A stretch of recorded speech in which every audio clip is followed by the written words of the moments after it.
اعوذ باللہ من الشیطان الرجیم، بسم اللہ الرحمن الرحیم۔ اللہ کے نام سے شروع کرتا ہوں جو بڑا مہربان اور نہایت رحم کرنے والا ہے۔ انسانوں کے بندر بننے کی شروعات حضرت داؤد علیہ السلام کے دور سے شروع ہوئی۔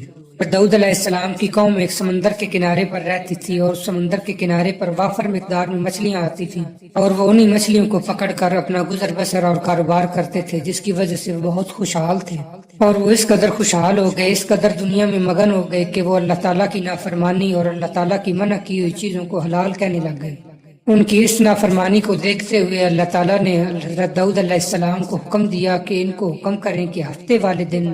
یہ شکار نہ کریں، ہفتے کے علاوہ باقی دنوں میں یہ شکار کر کے اپنا گزر بسر کر لیں۔ اور پھر اللہ تعالیٰ نے کو اس طرح سے آزمایا کہ ہفتے والے دن اس کنارے پر وافر مقدار میں مچھلیاں آتی تھیں اور ہفتے کے علاوہ وہاں پر مچھلیاں تقریباً نہ ہونے کے برابر ہوتی تھیں۔ تو حضرت داؤد علیہ السلام کی قوم نے جب یہ دیکھا کہ جس دن وہ شکار نہیں کرتے، یعنی ہفتے والے دن کافی مچھلیاں اور باقی دنوں میں نہیں ہیں، تو پہلے تو انہوں نے صبر کیا اور اللہ تعالیٰ کے حکم کو مانتے رہے۔ پھر شیطان نے ان کے ذہنوں میں وسوسہ ڈالا اور ان میں سے کچھ لوگ یہ کرنے لگے کہ انہوں نے سمندر کے اندر سے چھوٹی چھوٹی نالیاں نکالی اور بڑے بڑے حوضوں میں ڈال دیں، اور مچھلیاں ان نالیوں سے ہوتی ان حوضوں میں اکٹھی ہو جاتی تھیں، اور وہ ہفتے کے بعد اتوار والے دن وہ مچھلیاں نکال کر بیچتے اور اپنی چالاکی پر بہت خوش ہوتے تھے۔ اور جب حضرت داؤد علیہ السلام نے ان کو اس بات سے منع فرمایا تو وہ کہتے تھے کہ یہ تو ہماری اپنی ذہن کی کمال ہے، ہم خود تو ہفتے والے دن کوئی شکار نہیں کرتے، یہ مچھلیاں خود ہی نالیوں سے گزر کر ان حوضوں میں اکٹھی ہو جاتی ہیں اور ہم اتوار والے دن پکڑ لیتے ہیں۔ حالانکہ یہ بھی ہفتے والے دن شکار کی ہی ایک صورت تھی، لیکن چونکہ وہ اللہ تعالیٰ کے ساتھ چالاکی کر رہے تھے تو اللہ تعالیٰ بہت غضبناک ہوا۔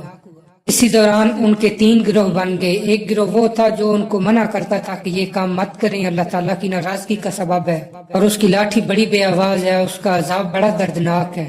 دوسرا گروہ وہ ہوتا تھا جو دل سے ناپسند کرتے تھے یہ کہ اللہ تعالیٰ کی نافرمانی کر رہے ہیں، ان کو یہ نہیں کرنا چاہیے، لیکن ان کو ساتھ ساتھ یہ منع بھی نہیں کرتے تھے، بلکہ جو منع کرتے تھے ان کو بھی کہتے تھے کہ ان کو منع نہ کریں،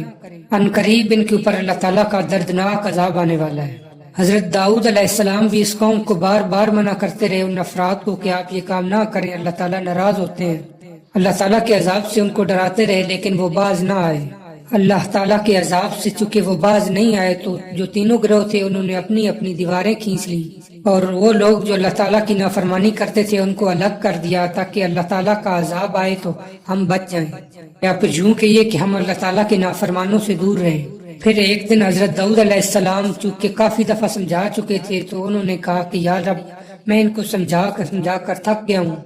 لیکن یہ تیری نافرمانی سے باز نہیں آتے۔ پھر ایک دن یوں ہوا کہ وہ نافرمان لوگ گھروں سے نہیں نکلے۔ جب کافی وقت گزر گیا تو جو پاکیزہ لوگ تھے انہوں نے اپنی دیواروں کے اوپر سے دیکھا کہ ان کو دیکھیں یہ کیوں نہیں نکلے، تو دیکھتے ہیں کہ وہ سارے